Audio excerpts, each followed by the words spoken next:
ईश्वर का जादुई न्याय।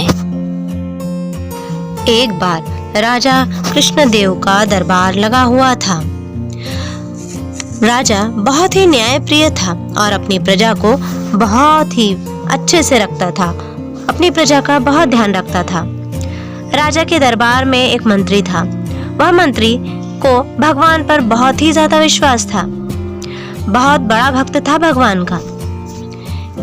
वह राजा को यही कहता था, महाराज, ईश्वर जो भी करते हैं हमारे अच्छे के लिए ही करते हैं, इसलिए ईश्वर के न्याय में हमेशा विश्वास रखना चाहिए। ईश्वर का न्याय हमारे लिए हमेशा सर्वोत्तम होता है। राजा मुस्कुराकर उसकी बात सुनते थे। एक बार राजा भोजन कर रहे थे, मंत्री भी वहीं खड़ा था। अचानक सेब काटते हुए राजा की उंगली कट गई। बहुत सारा खून बहा राजा की उंगली से। बहुत दर्द भी हुआ, बहुत तकलीफ हुई राजा को। तब राजा ने मंत्री से कहा, मंत्री, अब बताओ, मुझे बहुत दर्द हो रहा है। आखिर भगवान ने मुझे ये किस कर्म की सजा दी है? मैंने तो ऐसा कुछ भी नहीं किया, मैं तो सभी का ध्यान भी रखता हूँ। इस पर मंत्री ने कहा, महाराज, आप चिंतित मत होइए, इसमें भी भगवान की कोई ना कोई अच्छी बात आपके लिए छुपी हुई है। ये ईश्वर की सजा नहीं है, ये आपके लिए उचित कर्म किया गया है। भगवान का उचित न्याय छुपा हुआ है इसमें। कुछ दिनों बाद राजा जंगल में शिकार के लिए गया। अचानक हिरण का पीछा करते करते राजा घने जंगल में चला गया। वह अपने सिपाहियों से पीछे छूट चुका था। वह बहुत आगे निकल चुका था, सिपाही पीछे छूट गए थे। जंगल में राजा भटक गया। तभी अचानक राजा थककर एक पेड़ के नीचे बैठ गया। वह सोच ही रहा था, तभी अचानक से राजा के चारों तरफ आदिवासी जो जंगली भीड़ रहते हैं उनका झुंड आ गया, उनका गिरोह आ गया। राजा अकेला था। उन आदिवासियों ने राजा को पकड़ के अपने कबीले में ले गए। कबीले का जो मालिक था, उन्हें एक आदमी की बलि चढ़ाना थी। उन्होंने राजा को बलि के लिए चुना। मालिक ने कहा कि आज ये आदमी मिला है, हम इसी की बलि चढ़ाएंगे।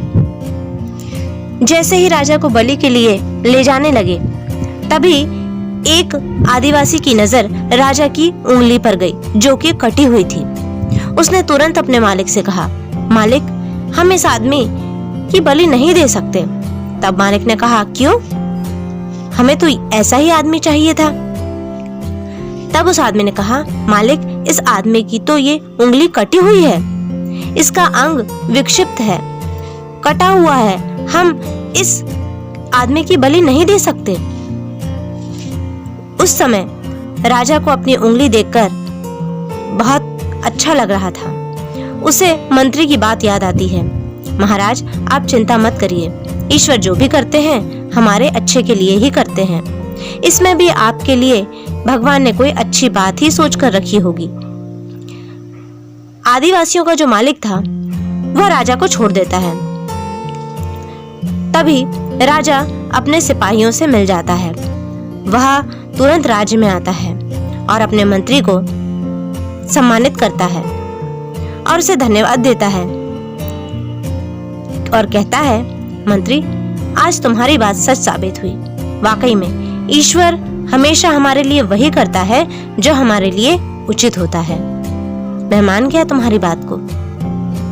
तो दोस्तों, बताओ, इस कहानी से हमें क्या सीख मिली? यही कि हमें कैसी भी परिस्थिति हो, ईश्वर पर विश्वास बनाए रखना चाहिए। कई बार हमें ऐसा लगता है कि हमारे साथ भगवान कुछ गलत कर रहे हैं, मगर नहीं, उसमें भी हमारे लिए कुछ ना कुछ भगवान अच्छा सोचकर ही रखते हैं, समझे? तो दोस्तों, अगर आपको ये वीडियो पसंद आया हो, ये कहानी पसंद आई हो, तो जल्दी से हमारे वीडियो को लाइक करें, शेयर करें और अगर आप हमारे चैनल पर नए हैं तो जल्दी से हमारे चैनल को सब्सक्राइब भी कर दें। और हाँ, बेल की बटन दबाना बिल्कुल भी ना भूलें।